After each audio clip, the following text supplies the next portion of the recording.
All right, so Parks the Pros back again. Second session today. We got Coach Emerald Kidd here. Been knowing this lady here for a very long time. Just want to get into your background. Let us know about you. How you doing? My name is Emerald Kidd. I'm a former coach at Bryan and Stratton College and Milwaukee area Technical College (MATC). So I've been coaching there for around 8 years. Before that, I was also coaching high school at Madison High School College. Madison High School Okay. here in So let Milwaukee. me know. So let me know about the whole high school experience versus JUCO. What more of the high school experience is more high school is slower to me.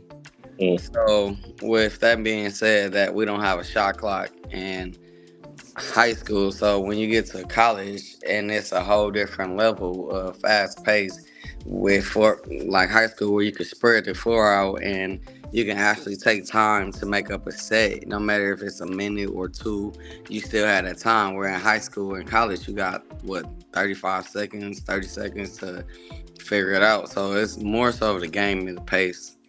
Mm-hmm. So let me know about MATC, and then later on, moving into Bryan and Stratton.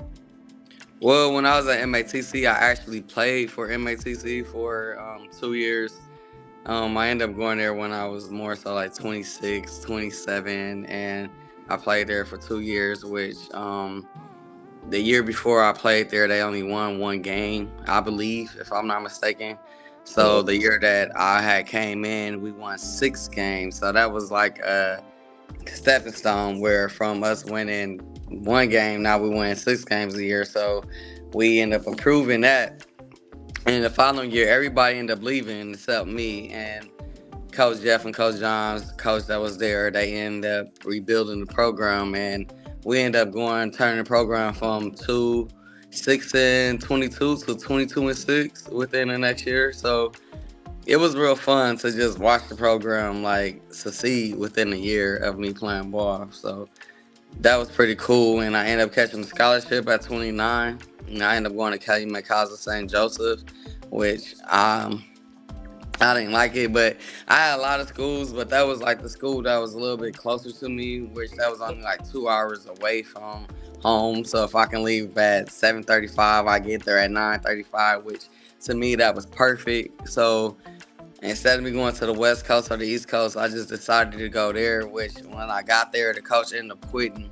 And when the coach did that, it was like a lot of financial things that was going on, money situations, which that's another story because the coach could tell you that they're gonna give you 10,000, and then once you get your financial aid or you get your papers, next thing you know, you get 8,000 if you don't have everything, or 2,000 if you don't have everything, handwritten. So she told me what she was gonna give me.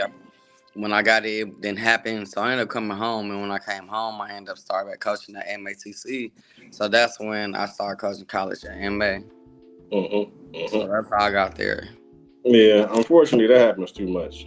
Like you said, like if it's not in the black and white, some places, unfortunately, they try to pull it on you. But Yeah, that was the coaching switch, though. So it was crazy because we had no housing. So we had to go find an apartment that was down there and everything that, when you a college kid, you looking at there, you looking for your financial ways so you can pay your rent up and you can eat and you can have ways to move around. So at that mm-hmm. time, I was supposed to get like some money to be able to pay enough money for my apartment, at least for the semester, Yeah, until my other financial aid come, which that just didn't happen. So I ended up getting in more debt than I was supposed to be in, and it was a war situation of what I wanted to do because I did want to play, but at the end of the day, I was like, now I'm at this time, I'm 30 years old, so it's either like mm, I have life, like I have bills. So yeah, I just decided that I didn't want to do that no more, and I was just gonna go back to MACC, yeah, which that's when I went back there to go back to school, and then I was coaching at the same time. So yeah. And so that's what a lot of people don't realize too, and not even to get into a whole nother rabbit hole about the transfer portal.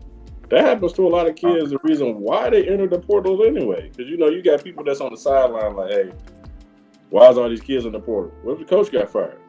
Oh, we didn't think about that. Look, do scholarships are renewable every year? Coach get fired, scholarships renewable. It's a whole bunch of different factors to it. where you got a plan to go there and play for said coach or whatever, and then all of a sudden here come this mess. And like you said too about the the debt situation or like trying to find your own apartment or whatever, they ain't gonna do nothing but put you in a bigger bind because they not like, oh, so you not gonna play basketball here? Oh yeah, we're gonna cancel this lease. They be like, hey, we want our money. Yeah, so they don't care about that. Like once you go off and find, if the school doesn't have that and you have to go find your own, it's like you still on your own. So they put you in the yearly lease where now you gotta sign the year lease, and you gotta. It's just a lot. So if you're not old enough and you don't have no money and things like that, it's real hard. Like trying to be a college athlete and not go and disciplining. So it's really like disciplining your money, disciplining your time, and disciplining yourself. Yeah, and people don't realize that kind of stuff like that. So tell me about Bryant and Stratton. How long you were there? I know you guys had some really successful teams over there. Let's get into that. Well, Bryant and Stratton just came out of nowhere. It was actually hard when I went over to Bryant and Stratton because I was still at MATC, which we knew that we was going to be transferring over to Bryant and Stratton by the end of the year.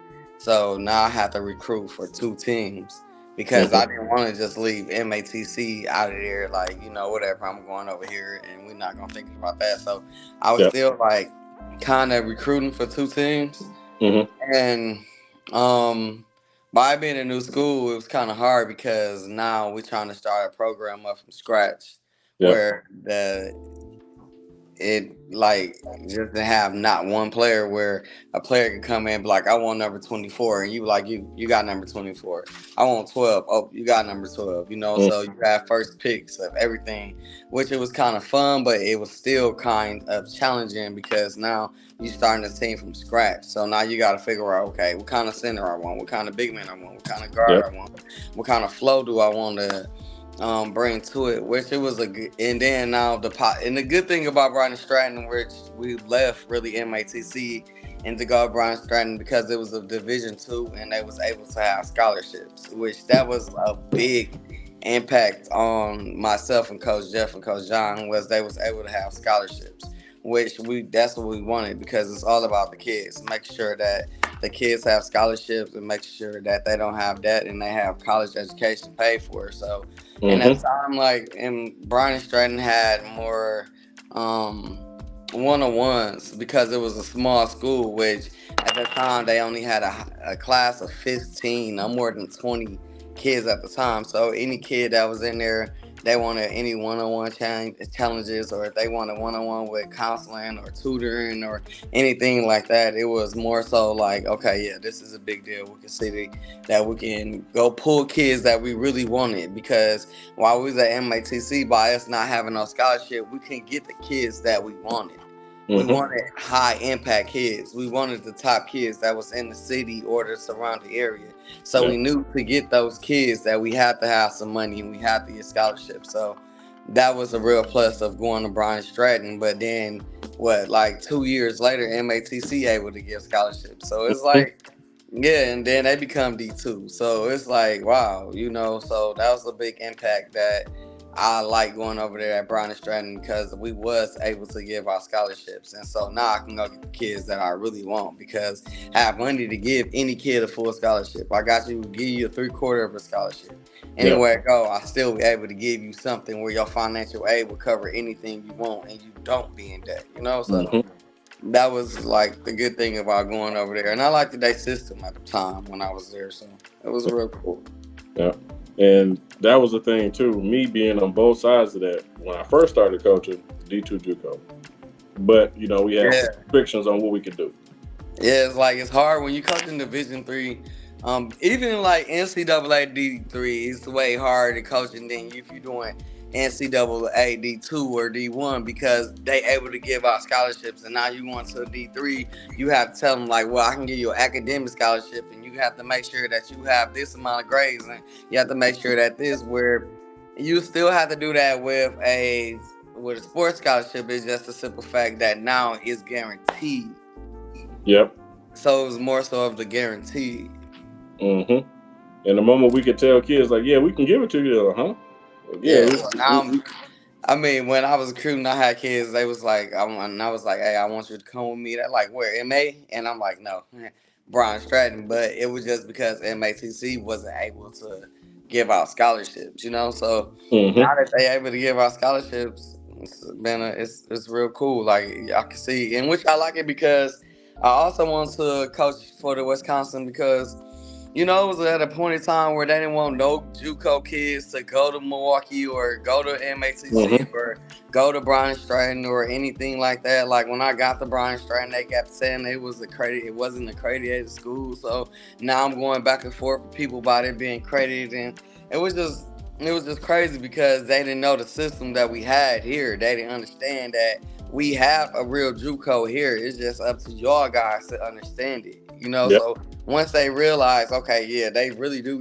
This a real JUCO. So we really like Kirkwood. We really like Morton. We really like the top schools. It's just that we got to get the kids here to show y'all that we the top. Because that's all they doing. All they doing is bringing in top Mm-hmm. kids and kids that's gonna play for their coach and kids that want to play for their coach. And all they doing is bringing in top kids. And if we Yep. can still come in here and pull the top kids like a Leijanique or a Kiera Donaldson and Kiera Aldo, and we can pull kids like that that's around the city or living around the city, that's what we want. We want Mm-hmm. those kids. We don't want them to go to a school in Iowa where they only be there for a year, or they going down to Kansas or something, or anywhere, and they only going for a year, and then they gotta come back home because one, they 18, they're not mature enough to be out on their own sometimes. Mm-hmm. You got some kids that is, but once a kid really get there after like a month or two, they get homesick. Now they ready to come home after Yep. Thanksgiving where they don't want to go back to school and things like that. Where if you come here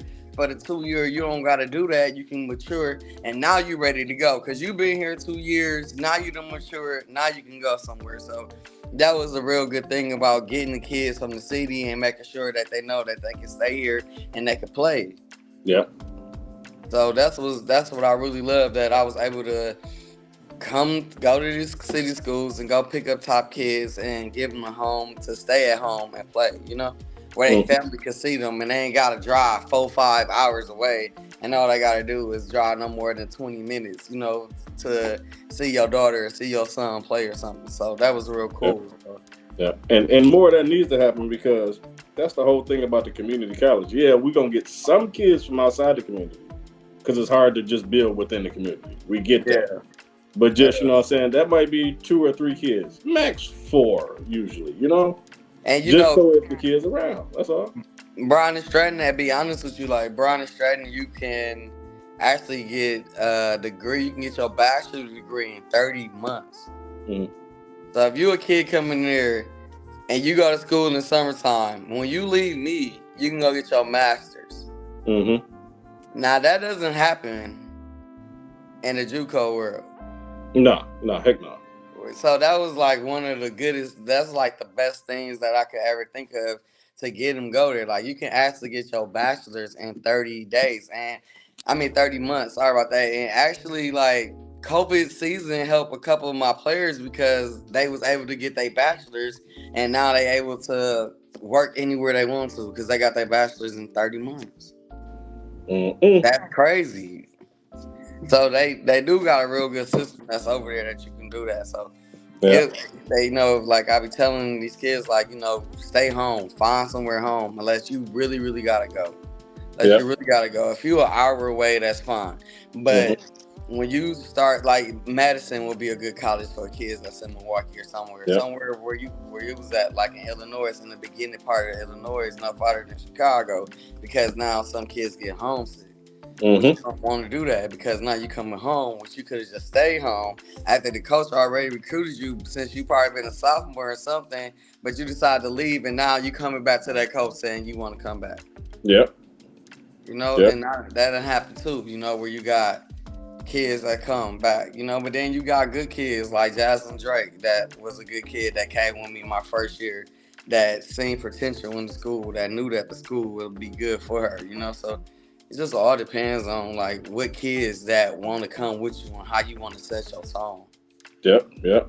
Because that happened one time too with a young man. He's no longer with us, just because of an unfortunate event. But He went to Olivet Nazarene out of high school. Our head coach was all over him or whatever. But it just wasn't for him. Nothing against the program, nothing like that. It just wasn't for him.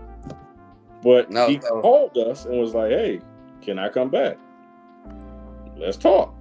And nothing wrong with none of that. It's how you leave them situations too. Like, don't saying just rain all over my parade because you don't want to come here, and then you got to call me 3 months later. That's not it. Yeah. And our first year, we wasn't able to go to the national, so we had to sit, but we still had a 17-10 team, in which that was great for it to be the first team that you can have to have a team that's 17-10 that's still over 50%. So 500 mark, anywhere it goes. So we knew what we had and what we had to build. And then the next year we got big mans and got, filled in little pieces. And the first year we can get to the nationals, we got to the nationals. I don't know how you can write a better picture with that, so. Right. It's like you at the end. And I never thought of that until we at the national tournament. And we go into the, championship game, wherever.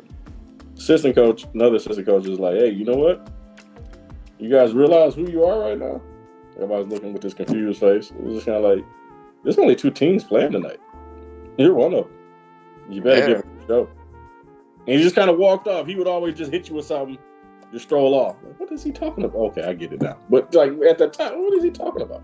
Yeah, at the time you don't understand what it is to get to the national. You just be like, well, I just know how to coach, or I'm just trying to win or something like that. But you actually really don't understand. Like, once you get to the nationals, it's like, okay, this is the ball play. This is what I need. So now I got to go. Now my recruiting done got turned up a little bit more because now I know what I need to get there and to try to get to a championship, because I can get there. It's nothing that you get there. You can get there, but is you going to win when you get there? You get what I'm saying? So that's what it is, right? That's what it was, So, hey, it was fun doing it. It was fun while it lasted. So, it's just about, continue to develop. And out of 5 years, we went to the nationals. I want to say, well, we went twice, but we were supposed to go 3 times with COVID. Yeah. COVID year just messed us up because I think we would have really had a rain that year. But that's another story. But COVID messed a lot of us up, man. COVID year, my team was very, very good. We had everything that you could think of, and my girls was very athletic. They was up and down. It was what you want as a team. Like, it was fun to coach. It was fun to be around. It was just fun. So it was fun. Yeah. So what I wanted to ask you about now is coaching wise. Well, I want to get into coaching wise. Give me your best athletic story. It could be anything. You playing, seeing a player go through it, seeing a player make it, become a pro, like anything. Get their degree, I don't care what it is. Give me your best athletic story. My best coaching is just watching kids that a lot of coaches sleep on. And I end up getting them, and then they get their degrees on them, but they didn't want them because they was more so of a hardhead or a thug or someone that talked back. But now I'm watching them develop and becoming mature. Sometimes I get a kid and I tell them, and I give them levels, like, okay, you on this level right now, we need to move you up here. And then when they do get up here, I be like, you right here, but it's time to turn it up a little bit more, because now it's time for you to get up here, So watching the kid within 2 years develop and get mature, like, I really love that. I love seeing the kid getting a degree, or, they having their own family, and now they are working woman, and they got things going on, and it's just special just watching them develop into becoming a young lady into the society. And I can be like, or like if one of my kids call me, sometimes I have kids still calling me, and I get 2-3 kids calling me a day, and then the next day I get another kid calling me, so that makes me feel like real special, like I accomplished something, because once a lot of kids, once they leave, they gone, they ain't thinking about you no more. But I still get kids calling me, and that made me complete. That made me feel like what I did right. No matter how much money I got, no matter if I got paid, if I didn't get paid, as long as I see that they accomplished it, that's what I love. Yeah. And even like now, like you got some guys, like they done went through school, graduated, And now it's just kind of like, hey man, I want to get in the gym. I want to get in the gym. Boy, what are you training for? Men's league. What? Come on. I need them drills. It's like, dang, that's what we want. Correctly, like, man, sit down somewhere. Don't your body hurt. Man, Like, well, my guy said that was out, boy. You know, it's crazy. Like, we young. We only 38 years old. You know, like, so. And then you got to think about it. You and I, like, it's crazy that we actually coached in college where we didn't even have a basketball court outside of our elementary. Like, we playing on a little pole that could have bust on us any time. That wasn't even 3 feet, you know, for us both to be coaching college at some point. You be like, man, this is crazy, which we didn't even have a basketball court. Exactly. And if we did, we had to put it up, and it was barely they let us put it up. You get what I'm saying? So for us to still accomplish our dreams and do things like that, that's a blessing as well. You know? Coming from where we came from, you know, it's like, man, a lot of people probably wouldn't ever see us here at all.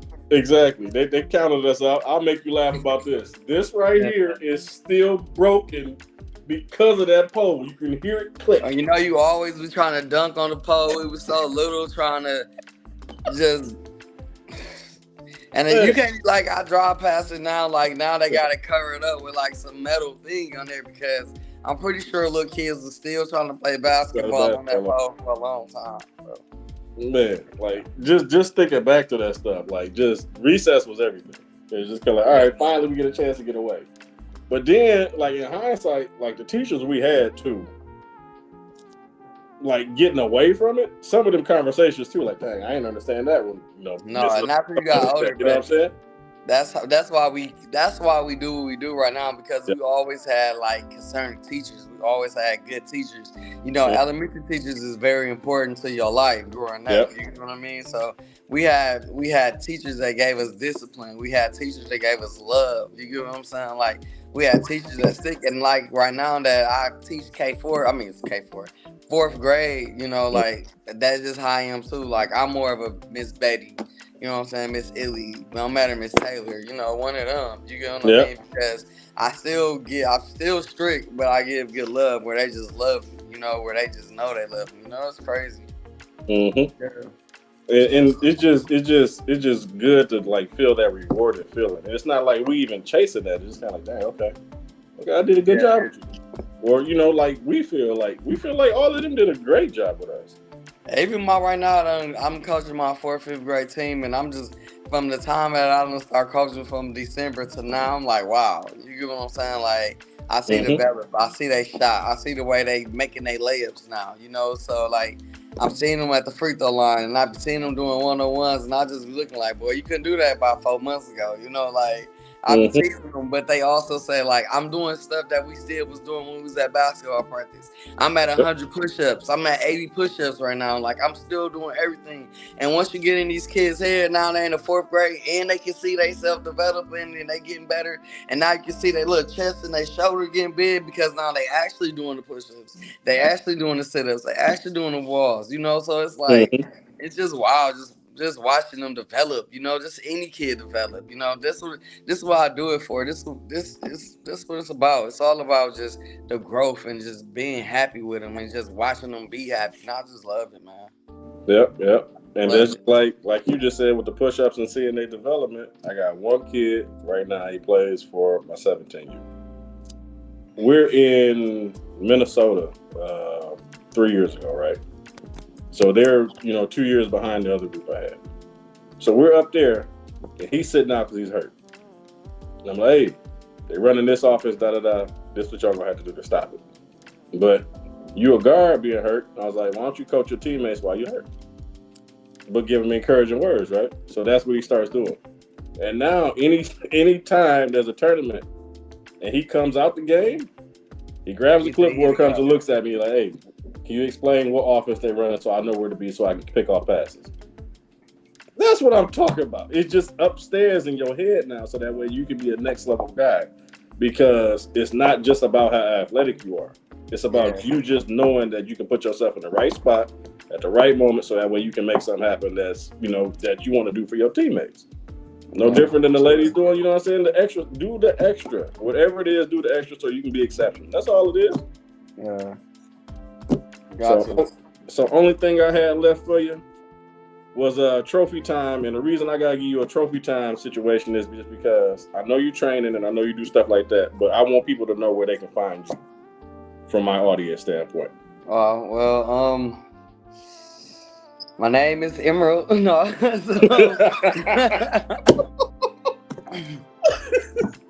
I'm on Facebook as Emerald Kid. My Twitter is also Coach Kid. That's only about things with. I'm on Instagram, but that's not really a platform. But my Twitter is Coach Kid, at Coach Kid or at Coach E Kid. I really don't know because I don't be on Twitter like that. But my Instagram is Emerald Kid and my Facebook is Emerald Kid. Okay. So we'll definitely make sure all of that stuff gets linked in the description, so that way we ain't got no discrepancy. Don't go looking for the wrong kid. You know what I'm saying? Don't do that. But I definitely appreciate you, and we're gonna do some more of these just because I think like more voices of ours need to be had, because there's some conversations that's out here that we could actually help kids and prevent bad situations coming from. Yeah, even like right now, I'm not even coaching college, and I still have other college coaches that still come and link up with me and still be trying to lift the kids. So I'm always out here, trying to find these kids somewhere to go and somewhere to play, because that's what it's about right now. It's all about the kids, So anybody looking for a school or anything, do not hesitate to hit me up. I'm available. For sure. I appreciate you. All right, one. All right. Gone. Yeah. I got it. We on the move. We on the move.